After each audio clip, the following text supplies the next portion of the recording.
Hola jugadores i jugadors, benvinguts. Avui us porto l'esperadíssim Fills, de la Boira.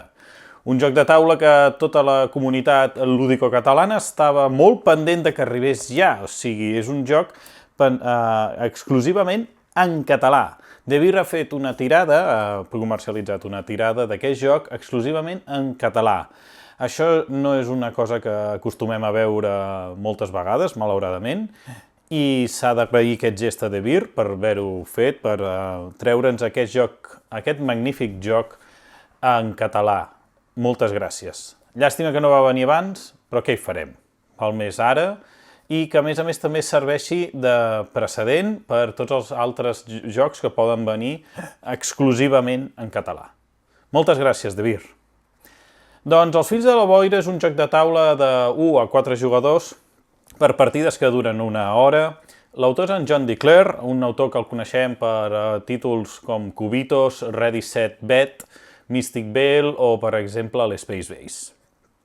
Pel que fa a l'art, hi ha molta gent darrere, un reguitzell de més d'una vintena d'artistes, i l'editorial productora és Brotherwise Games. Aquest joc és un joc que té un mode competitiu, que és el que explicaré en aquest videotutorial, però també té un mode cooperatiu i en solitari, que no explicaré en aquest videotutorial. Dit això, passem a veure com s'hi juga Els Fills de la Boira. Per la preparació de la partida remenem les cartes de missió Caravall i en revelem 3 i la resta a la caixa. Després remenem les 82 cartes d'acció i aliats, les que no són per piles inicials. Les remenem fent una baralla gran i revelem les 6 primeres formant el mercat de cartes. Formem una reserva després amb les fitxes d'Atium i les fitxes de diners. Després a cada jugador li donem un tauler de jugador, un set de fitxes de metall diferents, un dial de vida, 4 cubs del seu color, que els posa en el mesurador d'entrenament, i un altre les posa en cada una de les cartes de missió. També li entreguem a cada jugador un personatge aleatòriament, i llavors cada jugador agafa 6 cartes de diners i les 4 cartes del seu personatge inicial. Les remena les 10 cartes i forma la seva pila personal de cartes. Ara decidim el jugador inicial que es posa la seva vida, el seu dial, al 36. El segon jugador es posa a 38, el tercer a 40 i el quart a 40 també de vida i li entreguem una fitxa de moneda. En partides a més de 2 jugadors, a l'últim jugador, o sigui el tercer en partides a 3 jugadors o el quart en partides a 4 jugadors, li entreguem la fitxa d'objectiu. Després, cada jugador roba 5 cartes de la seva pila i aquestes conformen la seva mà inicial i fet tot això ja podem començar una partida als Fills de la Boira. Una partida als Fills de la Boira es juga per torns. Els jugadors s'aniran tornant, començant pel jugador inicial i seguit de la resta en el sentit horari. La partida finalitza en el moment que es dona una de les 3 casuístiques següents. Que un jugador arribi a dalt de tot dels 3 mesuradors de missió, aquest jugador serà proclamat el guanyador, que només quedi un jugador viu, el jugador supervivent serà proclamat el guanyador, o que algun jugador jugui la carta confrontació i descarti 4 recursos d'Atium, que el jugador passa a ser el guanyador. El torn. El torn de cada jugador està composat per 6 passos. Pas 1. Avançar un pas en el mesurador d'entrenament. El jugador mou el seu cub un pas a la dreta del seu mesurador d'entrenament. Si arriba a un espai amb una fita d'Atium, aquestes d'aquí, el jugador obté una fitxa de la reserva.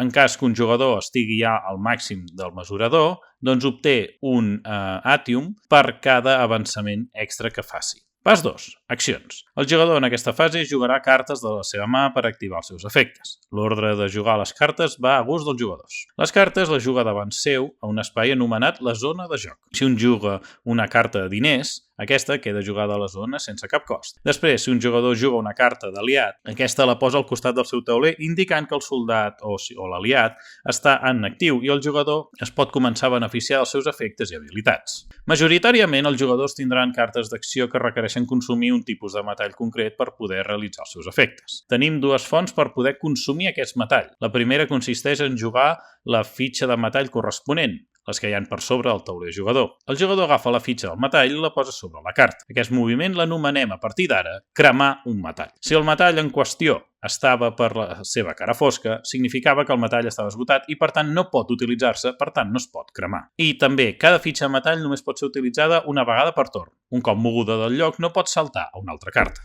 Una segona font de metall és mitjançant altres cartes d'acció. Totes les cartes d'acció que tenen una proveta al costat, com aquesta d'aquí, significa que poden ser jugades com a combustible d'un dels dos tipus de metalls que tenen indicats. Doncs aquesta carta la posem en horitzontal a sota la carta jugada per indicar que aquesta carta alimenta la primera.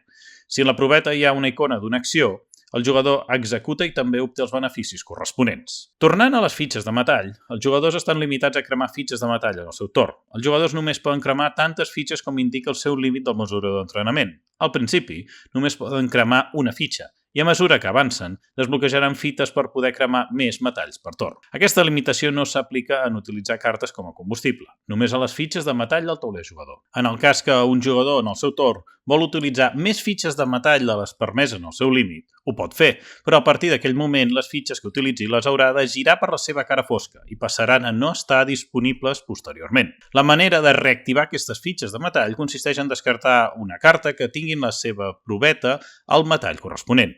La carta queda descartada sense fer res i el jugador reactiva la fitxa.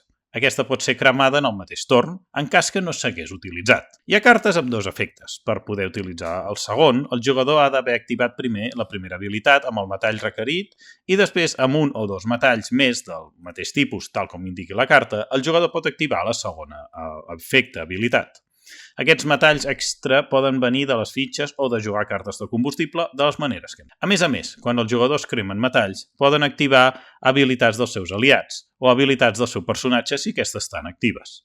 Aquestes habilitats s'activen sempre que el jugador consumeix el metall indicat en la carta d'aliat o de personatge, tant si s'ha consumit cremant una fitxa o pel consum d'una carta. Cada habilitat només pot ser activada una sola vegada per torn. Les habilitats dels personatges no són actives, estan actives fins que el mesurador d'entrenament del jugador arribi i sobrepassi les fites respectives.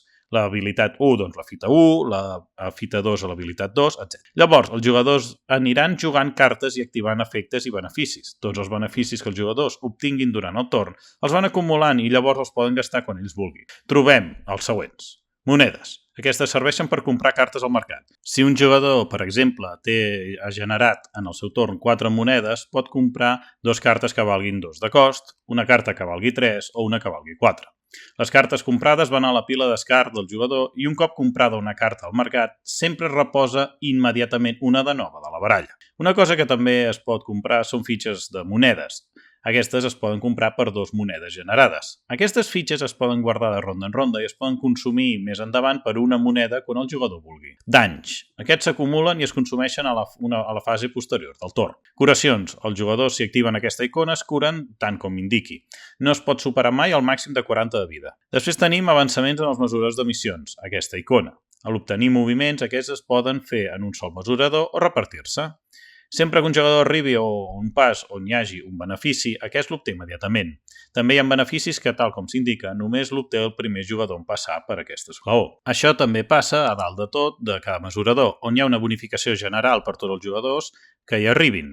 Aquesta pot ser immediata o passiva. I també hi ha una bonificació pel primer jugador que hi arribi.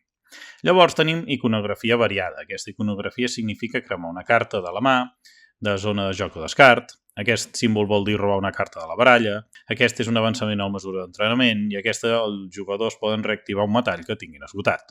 Tots els efectes els jugadors ho van activant en el moment que vulguin durant aquesta fase d'accions. S'ha de tenir en compte que tots els recursos i efectes virtuals generats es perden a l'acabar aquesta fase si no es consumeixen. Abans de seguir amb les següents fases hem d'explicar com funciona el recurs de l'Atium. L'Atium és un recurs comodí. Pot ser utilitzat com a qualsevol metall o com el propi Atium, tant si s'utilitza com a fitxa com una carta de combustible. Les fitxes són d'un sol ús i un cop utilitzades, doncs aquestes es tornen a la reserva general. Quan utilitzem una fitxa d'Atium, aquesta comptabilitza en el límit de metalls cremats. I l'Atium, per ser jugat, ha de ser cremat. No pot considerar-se un metall extra del que giraríem per la cara fosca, ja que les fitxes d'Atium no tenen cara fosca. Fase 3. Atacar. Un cop el jugador ha fet totes les accions que volia o podia, ataca amb tants punts d'atac com els que ha generat durant el torn. En primer lloc, pot atacar els aliats dels jugadors, a tots els que ells vulgui. Si un jugador té un aliat defensor, només podrà atacar-lo en aquest defensor i no podrà atacar cap altre aliat o el propi jugador, fins que el defensor sigui derrotat. Per derrotar un aliat s'ha de fer-li tants punts de mal com el valor del seu escut. Els aliats no acumulen punts de mal. Per derrotar-los, s'ha de fer tots els punts de mal de l'escut, o si no, res de res. Els aliats derrotats van a la pila d'escart del jugador propietari de l'aliat. Un cop atacats els aliats, si al jugador li queden punts d'atac, pot acabar de consumir els punts de mal que tingui contra el jugador que tingui en aquell moment la fitxa d'objectiu. En partides de 2 jugadors, que no hi ha la fitxa d'objectiu en joc, doncs sempre serà el rival a l'altre jugador rival. Llavors, un cop rebut el dany al jugador atacat, o sigui, completament el dany, pot, si vol, donar-li la fitxa d'objectiu a un altre jugador. I ara us preguntareu, i què passa quan el jugador que està atacant té en possessió a la vegada la fitxa d'objectiu? Doncs que els danys que fa, després d'atacar els aliats, els fa en el mateix nombre, o sigui, el mateix mal, el fa a tots els altres jugadors.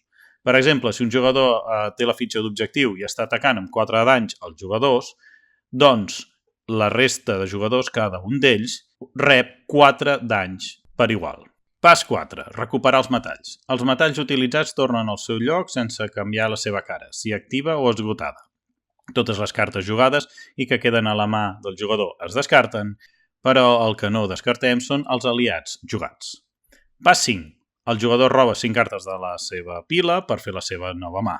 I aquí finalitzaria el torn del jugador. Per últim, hem de tenir en compte que hi ha unes cartes amb unes habilitats especials, que aquestes habilitats, tal com indica el text de l'habilitat, poden ser jugades, les cartes, durant els torns dels jugadors rivals. Aquestes cartes són de defensa o de neutralitzar coses que facin els rivals i no és necessari consumir cap metall per poder-les jugar.